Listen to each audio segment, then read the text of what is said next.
Hello and welcome everyone to today's session. Today I'm going to be talking about procrastination. This is something everyone kind of faces during their life, some stage or the other. And it is probably the biggest cause of progress. So today's session, I want to start off by reading a first paragraph from one book. And the title of this chapter of this book is Decision, the Mastery of Procrastination. So it's a very interesting title that if you decide, then you can manage procrastination. So let me start reading it. Accurate analysis of over 25,000 men and women who had experienced failure disclosed the fact that lack of decision was near the head of the list of the 30 major causes of failure. This is no mere statement of a theory, it is a fact. Procrastination, the opposite of decision, is a common enemy which practically every man must conquer. So, if you think about this, procrastination and decision making, they are antonyms, right? So I thought I will just start with this as a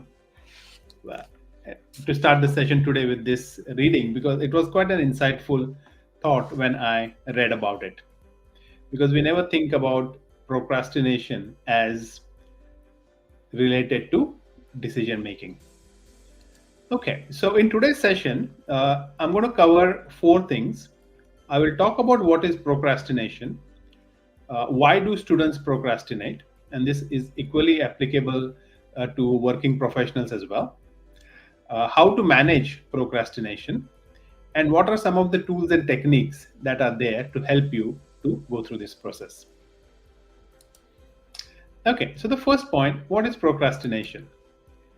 The procrastination is defined as an act of delaying or postponing tasks despite knowing there will be negative consequences for doing so. Yeah, so it is postponing of task. You have something to do, it is in your task list, but you are just not getting the motivation or the courage, or could be any other factor, that you're not actually starting that work. And you know that if you do not finish it by a given time, there are going to be negative consequences, but still you're not able to take action. So that is how procrastination is defined. It is often a habitual behavior. Yeah, so the habit and behavior, two important things are in procrastination, that can hinder personal and professional growth. So like I said, when I read this first few paragraphs, few sentences of the book, it also conveyed the same thing, that procrastination hinders personal and professional growth. So understanding this is important, to firstly understanding why this happens and then how to deal with it is very important. So that is the main theme of today's session. 70% or more students procrastinate, and when I was doing research for this talk, I was really surprised to know that this is such a big problem among student community. And if you are experiencing procrastination while you are studying or even while you're working, I think the suggestions that I'm going to give you in this webinar will be very helpful. Or if this is something that you see your friends are experiencing and they need some way to be motivated to get on with the tasks that they have to finish, please share this video with them. I think they will really appreciate this gesture from you. Before we go into procrastination, I want to distinguish between procrastination and laziness. So those two are two different things. Okay, so procrastination or procrastinators face mental barriers while desiring when they want to complete a task, whereas laziness reflects a lack of interest, so they don't even want to do it. But procrastinators know that they have to do it, but they are just not getting started. So what are the impacts on academic performance due to procrastination? Because it is a problem, right? You have to understand what can it do to you. So it harms students. Their grades reduce. It increases stress, and that indirectly or directly affects academic performance. This also has impact on your mental well-being, because you keep on delaying the task that you have at hand, and at some stage you are just not mentally well, because of this constant thing in the back of your mind, that I need to do this, I need to do this, but I haven't done it. So it can result in anxiety and depression as well. So it is a bit of a serious concern if you think about it. So take time to listen to this session today carefully and apply as many things as you can to manage procrastination. So, when I was reading about this topic, I came to know that there are different types of procrastinators. So there is the perfectionist, there is the dreamer, warrior, crisis maker, defier, and overdoer. So, no matter what type of a procrastinator you are, if you are, you need to have a approach to tackle it, to solve it, to get rid of that characteristics from your personality, right? So let's first look at some of the reasons why students could procrastinate in their studies. So first one I would say is the fear of failure. They worry that their efforts might not result in success, and which limits them or results in delaying to start on whatever they are doing. If you are a student, you may be struggling to begin your assignments. If you are a PhD scholar, it may be you preparing a research proposal or writing a research article, or maybe starting your experiments. It could be anything where there is the bit of fear that you may not succeed, and that kind of delays the process of starting the task that you have to complete. But just fear of failure is not going to help you succeed or fail. You at least have to do the activity, right? That task. Only then you will be coming out of it. So fear of failure is one very common reason for procrastination. Next is personality traits. See, people develop a personality to procrastinate, and how it happens, why it happens. There is a lot of research on that in the field of psychology and other disciplines. But here, I think what I only want to cover is that this is a reason why procrastination happens. So if you are interested in learning more or reading more about it, do check out. There are some really good research articles that talk about this. So some procrastinate in everything, while others do it in specific context. So that is also something to remember, that it may be a personality trait, but it is not something applicable to everything. For example, if you like doing something, if you enjoy doing something, you will not procrastinate, right? For example, if you like playing a video game on a phone, right, or like browsing social media, you are not procrastinating that, because you kind of enjoy it. But on the other hand, if you have to follow a strict diet, or if you have to regularly work out, you will these are examples where there is a maybe limited motivation, lack of motivation, and you will result, and this is where procrastination can happen. So it doesn't happen in every situation, but there are specific contexts in which it can happen. Lack of motivation. When students lack motivation or interest in a task, they may procrastinate due to, they find it uninteresting, boring, maybe sometimes irrelevant to what they want to achieve, but it is part of their curriculum that they have to do this, so that also is a factor that affects results in procrastination. Another thing is lack of self confidence, and this may is a kind of related to fear of failure as well, because you do not have the confidence to do something. Maybe there is a reason that you have not done this before, and this is common especially when you are, say, doing assignments, right? You have not done these assignments before, so there is always that lack of confidence you may experience before starting. But once you have done it, you realize that, oh, it was fairly straightforward. It was just me not getting that courage to start. So sometimes it is just that, self regulation.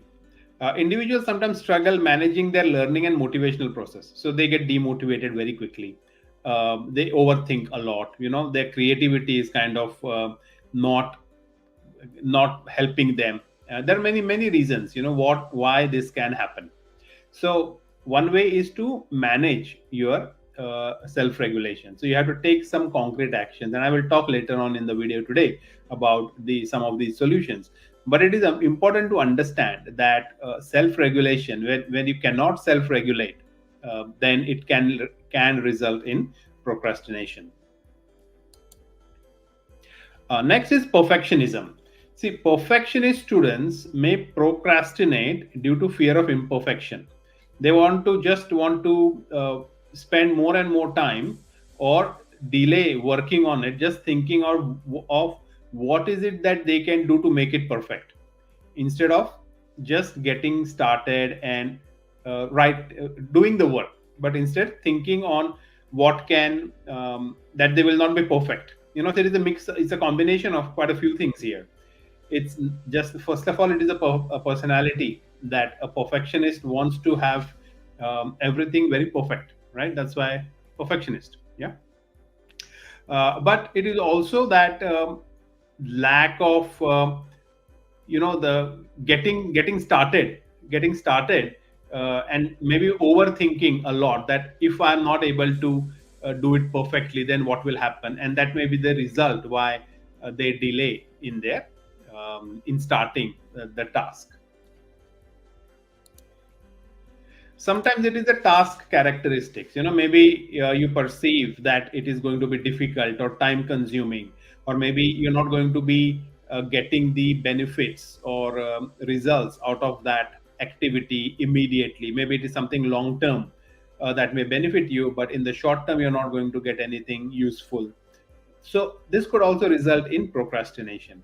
So I think, in a sense, if you think about it, if a task has been assigned to you, you have to do it, right? So might as well finish it and get over with it, rather than just thinking about it and thinking and thinking and overthinking and not starting. Rather, use that time to start and finish, and then there's one thing less to think about. Academic term progress. So one thing I found out while reading one research article, it mentioned that students may procrastinate more as the term progresses, and this is due to stress, fatigue, or maybe a lot of deadlines all coming all together at the same time. But it makes sense, right? If you have been following your schedule properly, on time, on target, you will not experience stress, fatigue, or tensions with deadlines. But if procrastination kind of creeps in while you start, maybe you miss one deadline and you think, oh, it's okay, I will catch up, and then you miss another deadline and you still think, okay, I will do the third one better. You have to be very mindful of when procrastination is coming, and if you are vigilant about this, you will be in a better position to take corrective action very quickly, rather than it getting too late. Yeah. So research has shown that as students progress with their semester, or with their term, they start to procrastinate more. Yeah. This applies to undergrad students, or even PhD students, because as a PhD scholar, you don't have hard and fast deadlines like we submitting an assignment on a specific day and time. Although there are some milestones during your PhD, but they are flexible. You can change it. If you're progressing low, you can ask for an extension and change it. But that is where problem happens. You think that you can extend and then extend and then extend, and that is causing the problem. Okay, so ensure that you are always on top of your work. Have a proper clear plan that you can follow, so that you don't get into this situation of extreme stress or fatigue, or not meeting deadlines. Another thing that came up when I was reading another paper was online learning is actually affecting or is causing procrastination, because there is a lack of structured schedule. Although students are meant to attend the session, they don't probably prepare before it. For example, they may just wake up and then start Zoom or any other online platform and start listening to the lecture. But whereas if you were to supposed to come to you need to attend the lecture in person, you are mentally prepared maybe an hour 2 hours before. You get ready, you go to uni, you sit in the lecture room, you talk to your friends or other students in the class. So that lack of structure is missing in the online learning. It may be good, it may be bad, but if you do not manage it, it will be worse. Yeah. And there is also this ease of getting distracted in an online environment when you're learning. So it could be your phone is just next to it. You're looking at your notifications and things like that. So these distractions can creep in, and you won't realize, when this happens. And it happens even to me, when I'm just pick up a phone and then start browsing, and then suddenly I realize, oh, I've lost 10-15 minutes just looking at some irrelevant, useless content on social media. So keep that in mind. It is a very problematic situation with this online distractions. Another reason for procrastination that came up in one other paper that I was reading, they mentioned that how the teachers or your lecturers, their approach to teaching, if they are kind of too easygoing, or if they are too strict, that has an effect on procrastination. And similarly it applies to the schools and its policies on whether they're very strict with their approach or whether they are flexible. So that can also lead to procrastination. There are many other reasons, like personal factors such as impulsiveness, low self-efficacy, fear of failure, I already talked about, and negative task perceptions. So this is also very important, because sometimes you think that, oh, this is not really very useful task. Why have they assigned it to me? And I often hear my daughter tells me that, oh, this is so boring at school. We can easily learn it. Why do we have to learn it in this way? We can just watch a YouTube video or something else, and then we can learn it there. So there are these perceptions also that can affect your inclination to procrastinate. Digital distractions I already mentioned: smartphone, social media, online content. They all provide you immediate, instant gratification, but it makes procrastination even more tempting because of that. Because you just think, oh, I'll just spend 5 minutes, and then you realize an hour is gone on social media.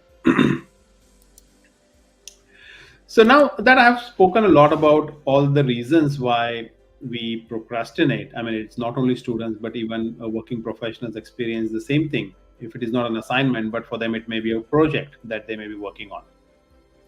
So we need to understand that it is an issue, and we have to manage it, right? So we have to make sure that it doesn't become a problem for us, both at school, in private life, or in professionally as well.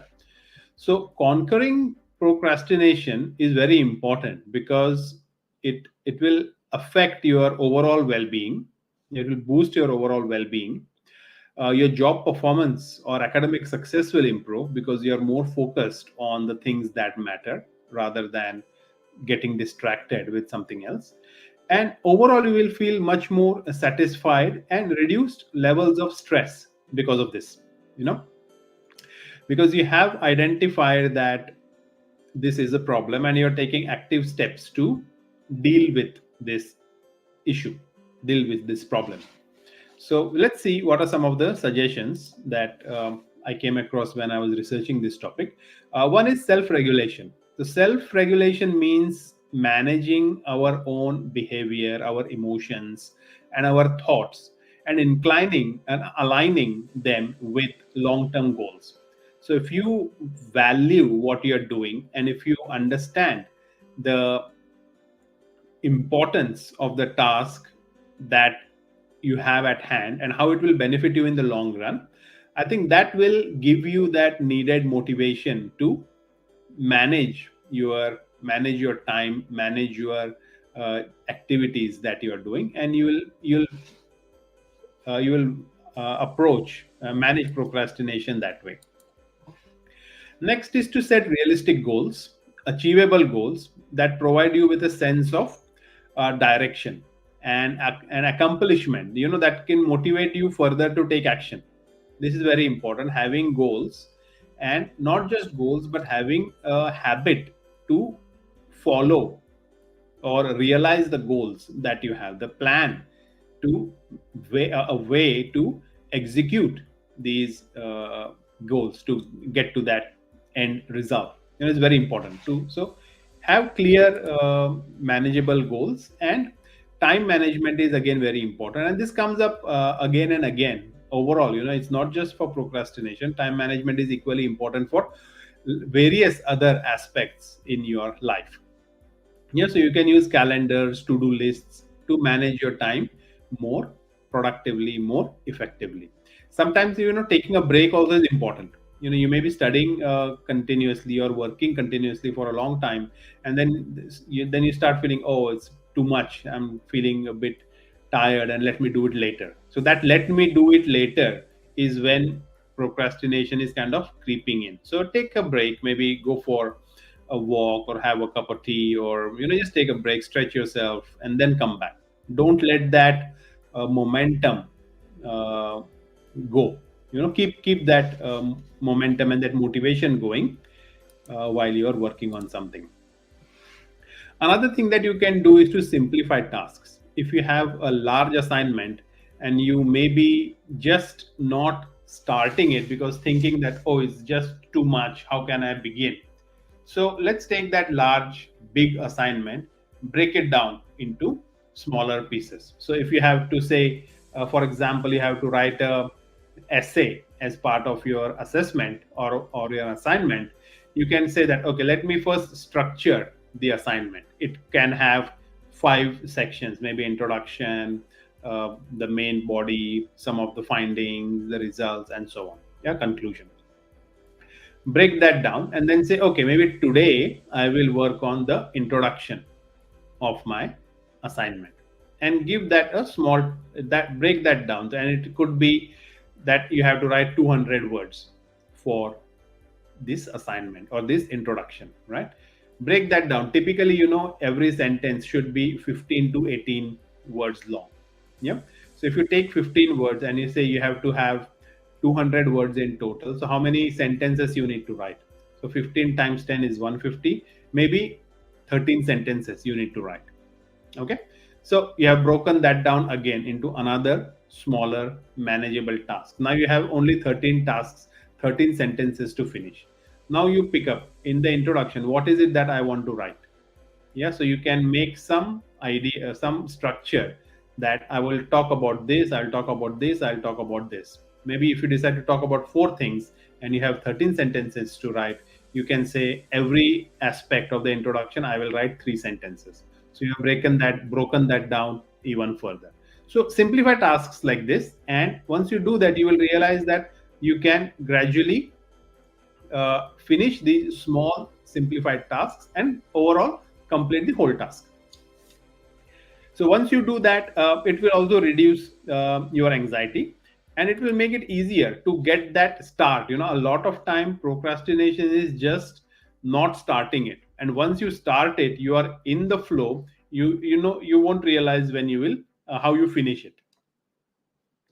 Other thing that you can do is to have some form of reminders. It could be texts, or some apps that you can install on your phone that will remind you that this is an upcoming assignment, or this is a paper that you have to submit and you haven't begin working on it. It's some form of reminders that will motivate you to get started and keep you on track.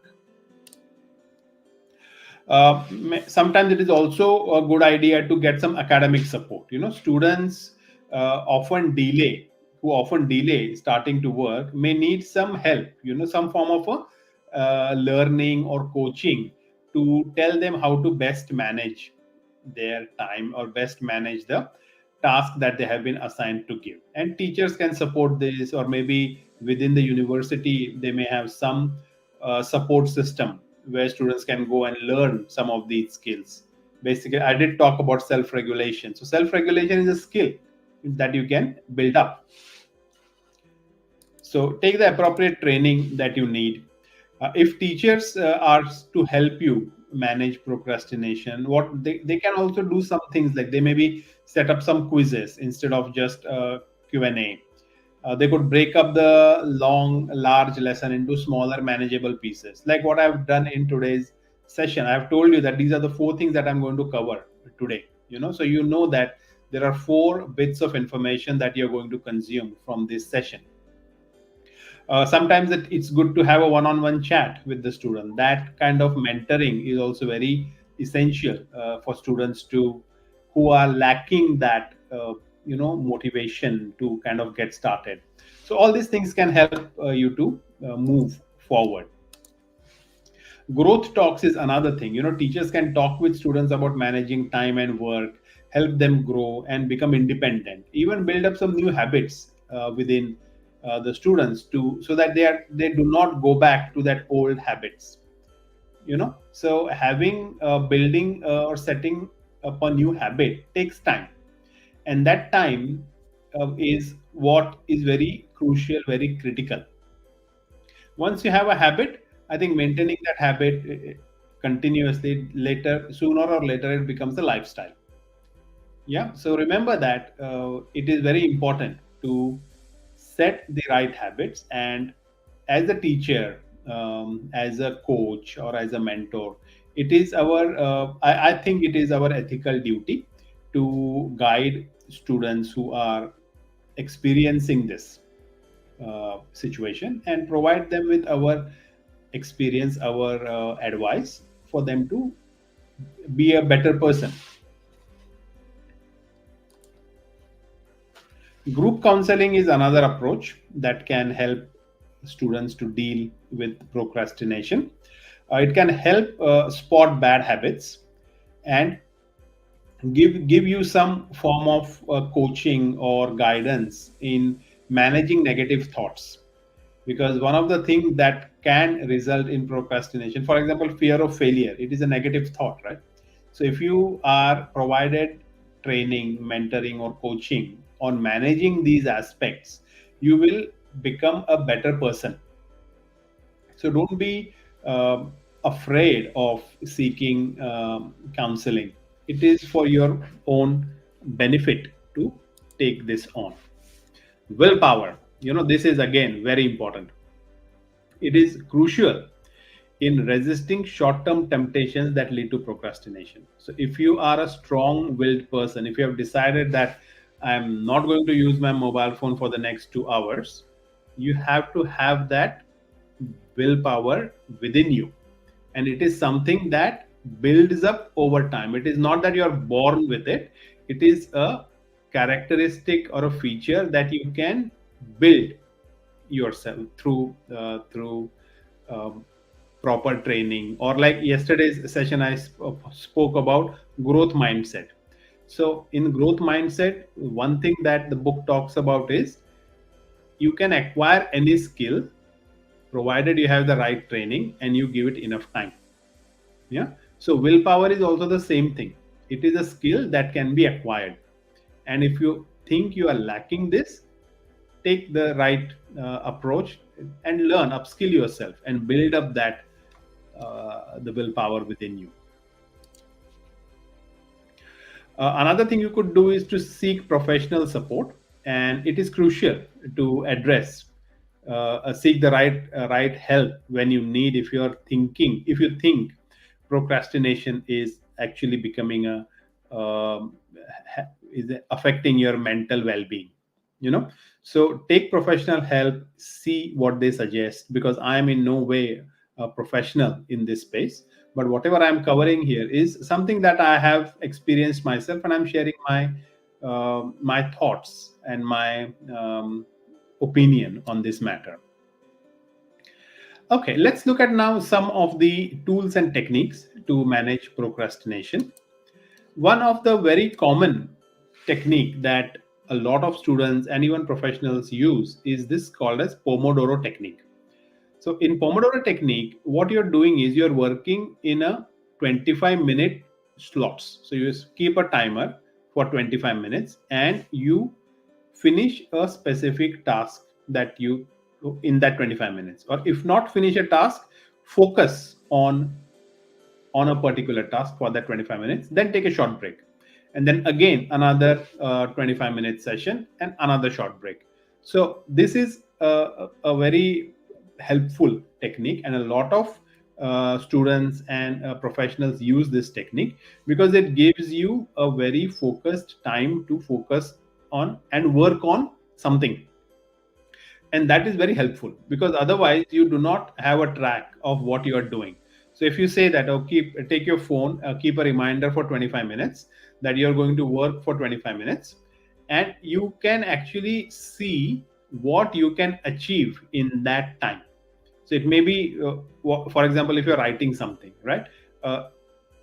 If it's a blank document, you haven't written anything. Once you're finished writing, at the end of 25 minutes, see how many words you have written. That will give you an idea of how productive you are.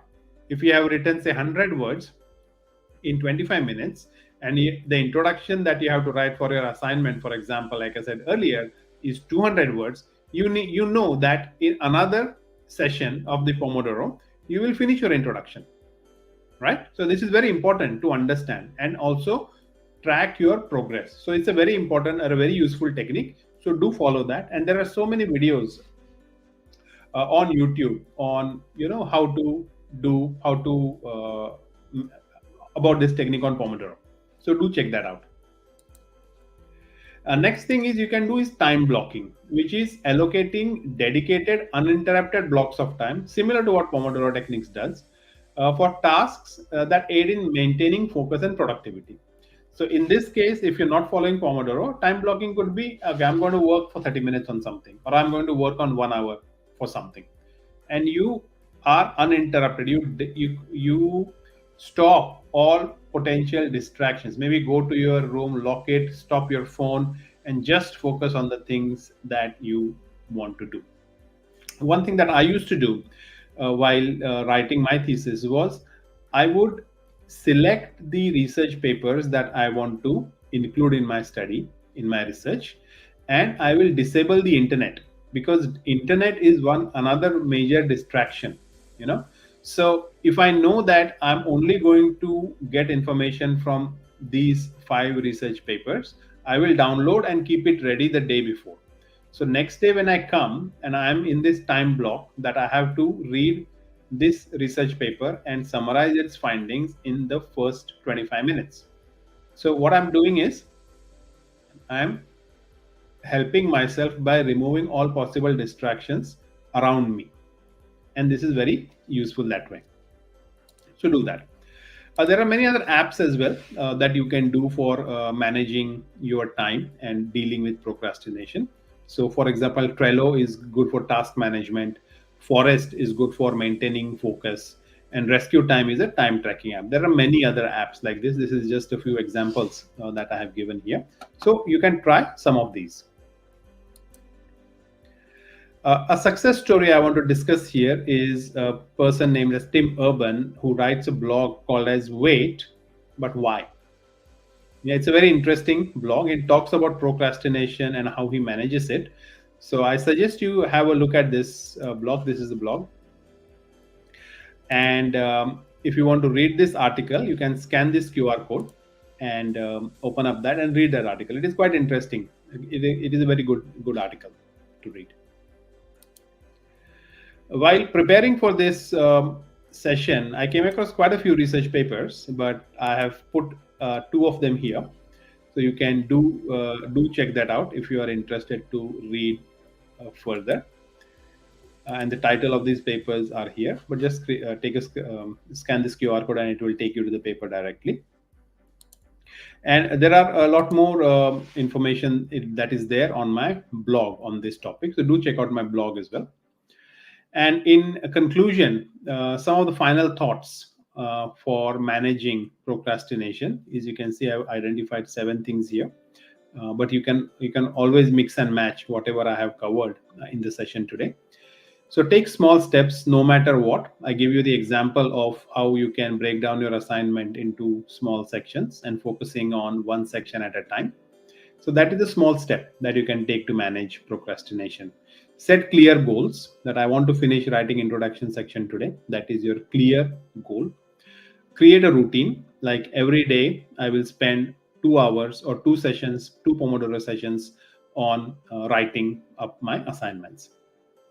Embrace mistakes, because mistakes is actually how you build up your skills and core strengths. So you understand you have made a mistake, you have to figure out why you made a mistake and how you should avoid it in the future. Seek professional support as and when needed for any aspect that you are struggling with. Use technology wisely. Like, although I have given examples during this session on using various apps for managing procrastination, you only use it for that purpose. Don't again get distracted on using your other favorite apps during your work. And remember that growth is a journey. It is not a one-time event. It is an ongoing thing that you have to continue working towards.